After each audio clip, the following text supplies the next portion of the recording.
Haley, I know I remember hearing a couple weeks ago, months ago now, when it was talking about a busier than usual season, or it's going to be an active hurricane season. But again, only in 2020 do we have two of these things. Just making a beeline right for us. I know, that are going to crisscross paths. It's one way or another. Yeah. Not at the same time. We're not going to be hit with some huge megastorm, but some of the same locations are going to be impacted just days from each other. So it's 2020. Yeah.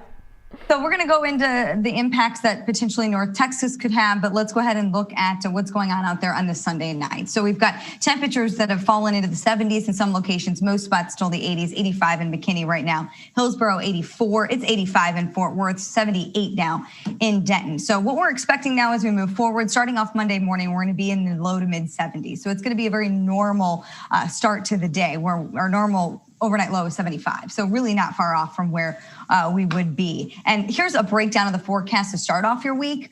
Plenty of sunshine throughout the day on Monday. It's going to be hot. We're going to see those temperatures warm up to just a few degrees above normal. So 85 degrees at 10 o'clock. We're looking at 91 at noon, 97 at 4 o'clock, then falling back a little bit as we go into the 7 o'clock hour at 94. What you don't see there is the fact that still, we've had it for the last few days, low humidity. We love it. We're not complaining by any means. We're going to continue that into Monday. So 97 will feel like 97. So that's good news. That changes, though, as we move forward for the rest of the week. So you can see Monday there. Tuesday, really not that bad either. 96 degrees, but it feels like 98. But then we start to see things change a little bit. That's because of the tropical moisture that's going to be pulled north with these storms. So 93 degrees on Wednesday. Look, these high temperatures are going to fluctuate a little bit. It really all depends on how much we're influenced by these storms, if at all, with Marco and Laura. So we are going to watch this. These are going to go up, they're going to go down.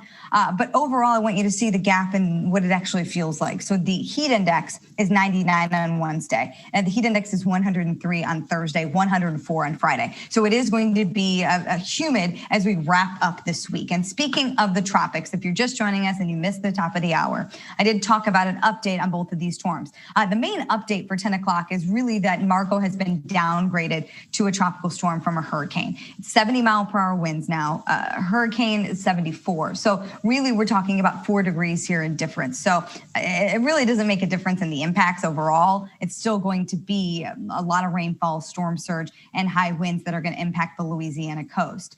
Tropical storm Laura, still a lot of uncertainty, a lot of ground to cover before it gets here. What's happening? What's steering? A lot of people think, okay, you guys change your minds all the time and what these things are going to do.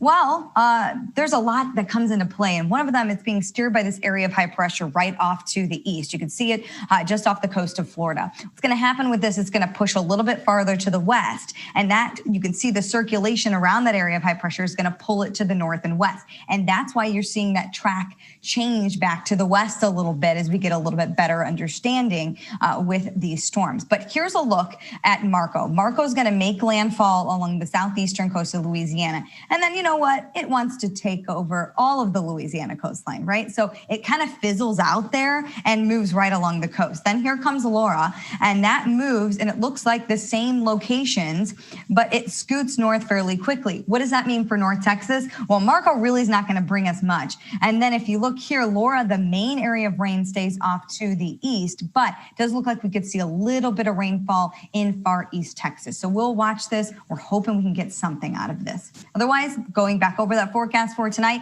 near normal, 74 degrees, east winds, 5 to 10 miles per hour. Expect plenty of sunshine as we go into the Monday. Hot, not bad at all. 97 degrees, could be a lot worse, and it will warm back up as we move into the weekend. Temperatures are going to be right around 98 degrees Saturday, 99 Sunday. And it does look like a cold front brings in the month of September, and we're going to see some temperatures cool back into the lower 90s as we go into Tuesday and Wednesday of the next week, which is September 1st and 2nd. So a lot going on. We have a lot to talk about and continue to watch as we move forward. Stay tuned for updates.